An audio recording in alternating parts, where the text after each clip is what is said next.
Oke, di sini saya akan menjawab soal nomor 1, yaitu jelaskan salah satu contoh cara reproduksi pada vertebrata.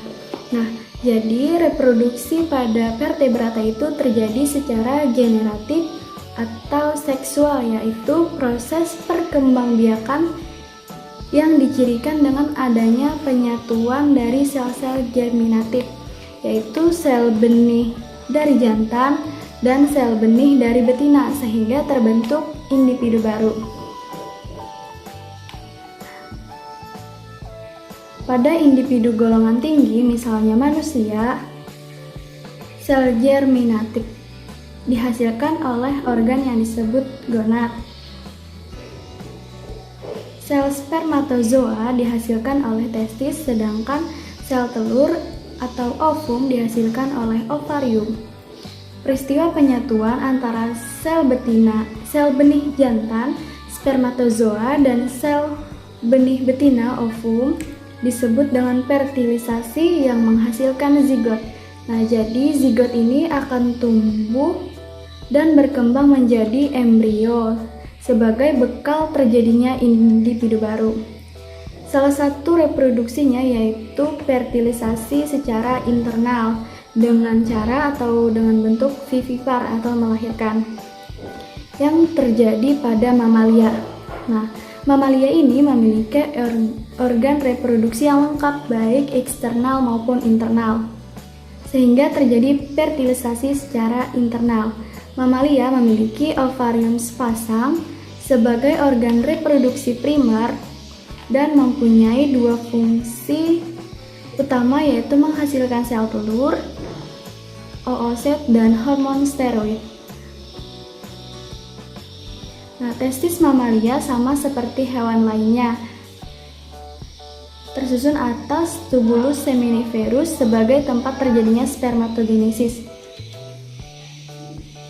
Nah, spermatozoa yang telah masuk ke dalam saluran reproduksi betina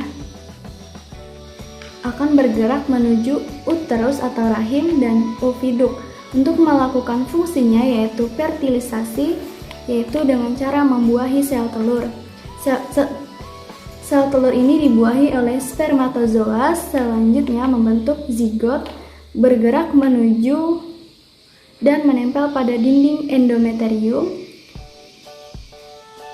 endometrium di uterus. Nah, zigot ini akan berkembang menjadi embrio dan fetus.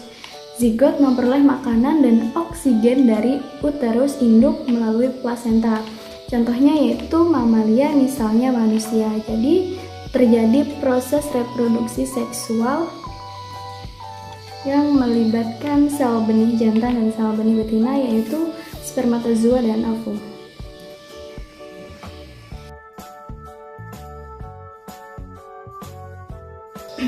Oke, selanjutnya saya akan menjawab soal nomor 2, yaitu jelaskan proses spermatogenesis dengan bagan.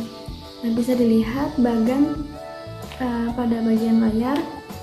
Nah, jadi spermatogenesis ini merupakan proses pembentukan gamet jantan, yaitu sperma pada pria. Pada proses spermatogenesis ini dihasilkan 4 sel spermatozoa fungsional yang memiliki jumlah kromosom setengah dari induknya. Tahapan spermatogenesis secara berurutan dapat kita lihat pada gambar. Yang pertama yaitu terjadi tahapan pembelahan mitosis.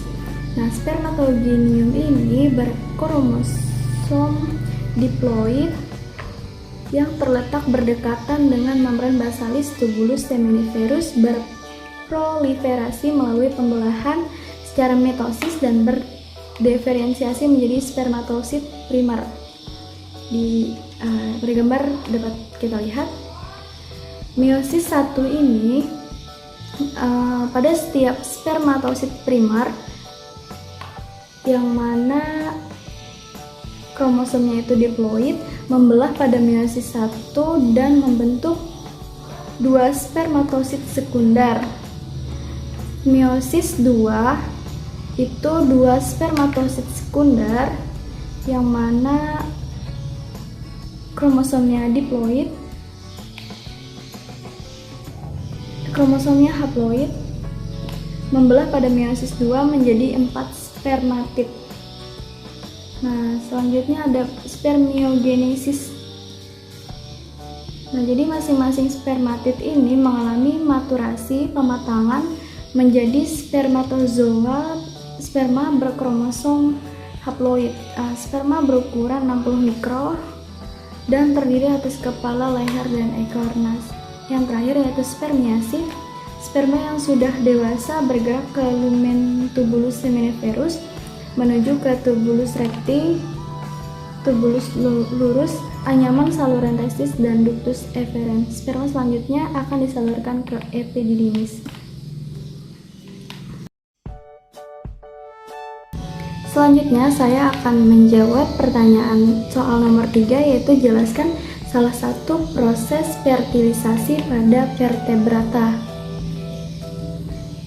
Nah, jadi proses fertilisasi pada vertebrata salah satu diantaranya adalah fertilisasi internal, adalah pembuahan ovum oleh sperma terjadi di dalam tubuh organisme betinanya sehingga lebih aman dari gangguan faktor luar. Tersimpan di dalam rahim organisme betina. Hanya saja perkembangan ovum sel telur yang telah dibuahinya dapat bermacam-macam. Misalnya ada yang mengalami ovovivipar, telur menetas menjadi bayi di luar tubuh betinanya, seperti terjadi pada golongan serangga dan burung. Ada juga nih ovovivipar, yaitu telur menetas menjadi bayi sewaktu akan keluar dari tubuh betinanya, seperti terjadi pada golongan reptil.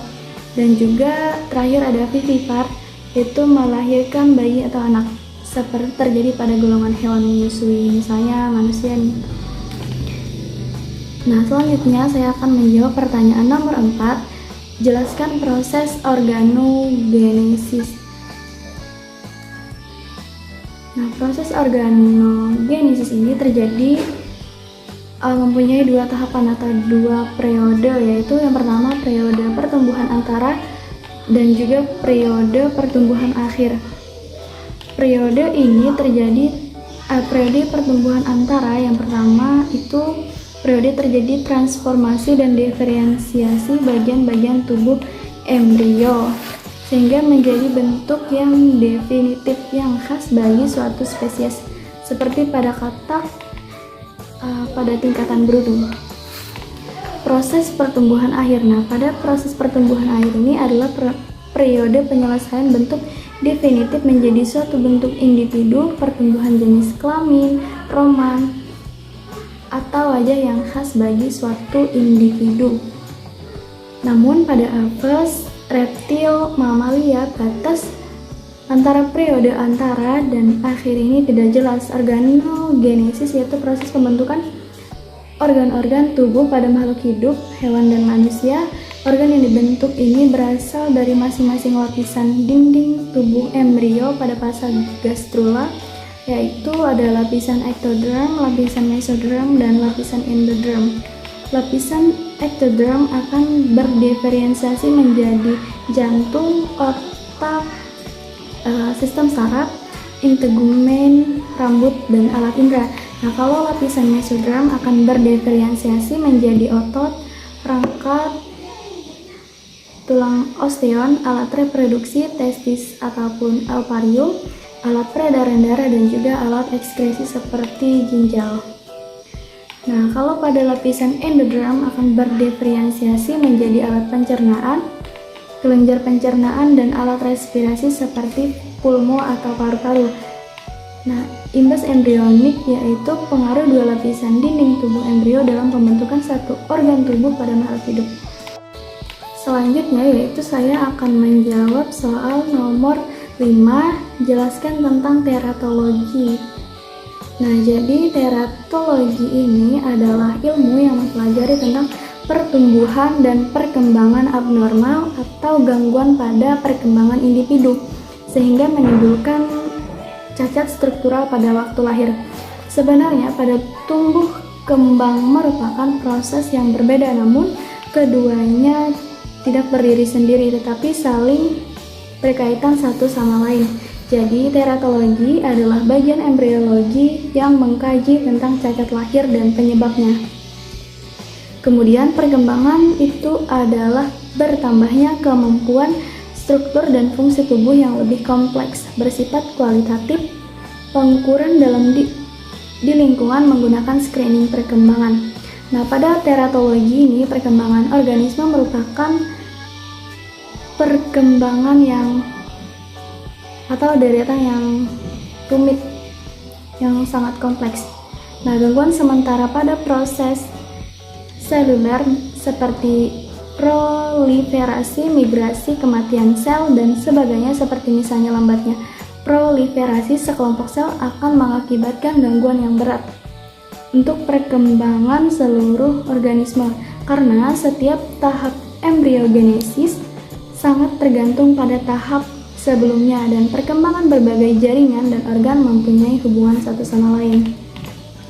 Berikutnya yaitu saya akan menjawab soal nomor 6, yaitu saya memilih soal A. Jelaskan proses regenerasi pada Avertebrata. Nah, di sini regenerasi pada Avertebrata, misalnya contohnya pada Hydra. Jadi Hydra ini termasuk hewan Avertebrata yang tingkat regenerasinya tinggi. Nah, jadi Hydra itu dapat dipotong-potong sampai kecil sekali, dari misalnya 1/200 bagian dari tubuhnya dapat menjadi individu baru yang sempurna. Dapat kita lihat pada gambar. Nah, hewan ini memiliki sel induk yang menyebar merata di seluruh tubuhnya. Pada Hydra hanya terdapat satu jenis sel induk yang dapat melakukan segala pekerjaan dan fungsi. Nah, sekitar 40% sel tubuhnya terdiri dari sel induk. Hanya diperlukan sekitar 10.000 sel untuk melakukan regenerasi secara lengkap menjadi seekor Hydra yang sempurna. Dapat dilihat pada gambar, ketika tubuhnya itu dipotong, maka akan beregenerasi menjadi individu baru yang mana organ-organnya ini lengkap seperti semula. Oke, selanjutnya yaitu saya akan menjawab pertanyaan nomor 7, yaitu jelaskan proses metamorfosis pada vertebrata. Pada metamorfosis vertebrata, yaitu hewan amfibi, misalnya katak, banyak sekali mengalami perubahan baik secara morfologi maupun fisiologi. Metamorfosis pada amfibi termasuk ke dalam metamorfosis sempurna. Proses metamorfosis sempurna pada katak ini adalah sebagai berikut, bisa kita lihat pada gambar. Yang pertama yaitu tahap telur. Nah, telur katak ini ditutupi dengan kapsul mirip agar-agar. Mungkin kawan-kawan ada pernah melihat yang lapisi telur ini yang mengambang saat menyentuh air. Pengembangan ini membuat volumenya membesar dan janin terlindungi. Telur-telur ini bertumpuk dalam satu tumpuk agar kelangsungan hidup lebih terjaga dan panas juga lebih dapat bertahan. Akibatnya, kecebong dapat menetas dalam waktu singkat. Jadi, cuma memerlukan waktu yang singkat. Oke, tahap selanjutnya yaitu tahap kecebong. Nah, ini berlangsung sekitar 3 hari. Kecebong memiliki kepala besar dan tegak, bernapas dengan insang dan mulut yang terbuka untuk makan. Dapat kita lihat pada gambar. Nah, kecebong itu bisa menempel pada tanaman air. Oke, tahap selanjutnya yaitu tahap kecebong lanjutan. Tahapannya terjadi sekitar 4 minggu, lebih lama dari tahap yang tadi. Nah, insang luarnya ini tertutup kulit tubuh dan digantikan oleh insang dalam. Mereka memakan ganggang, kaki belakang muncul seperti berudu berkaki. Jadi pada tahapan ini muncul kaki. Nah, selanjutnya itu perubahan kedua terjadi selama 6 minggu. Kecebong mulai terlihat seperti kodok kecil dengan ekor panjang. Mereka berenang di tepi sungai secara berkelompok. Ekor ini kemudian memendek dan mulai berbentuk seperti bumerang. Kemudian mulai terbentuk lubang hidung dan paru-paru, serta celah-celah insang mulai tertutup dan celah-celah insang digantikan dengan anggota gerak depan, jadi kaki depannya. perubahan lanjutan kedua yaitu 9 minggu, sejenis jaringan terbentuk dan membagi atrium jantung. Akibatnya jantung memiliki 3 ruangan yang membantu aliran darah antara jantung dan paru-paru. Proses selanjutnya itu perubahan lanjutan ketiga yaitu terjadi selama 16 minggu. Yang terakhir yaitu perubahan menjadi katak dewasa. Nah, pada katak dewasa ini kulit katak selalu basah agar dapat berfungsi sebagai alat pernapasan ketika katak berada di air ataupun di darat. Kulit katak sangat tipis, mengandung kapiler darah dan dilengkapi dengan kelenjar-kelenjar penghasil lendir di bagian dermis dan di bawah kulit. Dapat kita lihat pada gambar bagaimana metamorfosis sempurna pada katak. Mungkin itu saja jawaban soal UAS embryologi dari saya. Terima kasih.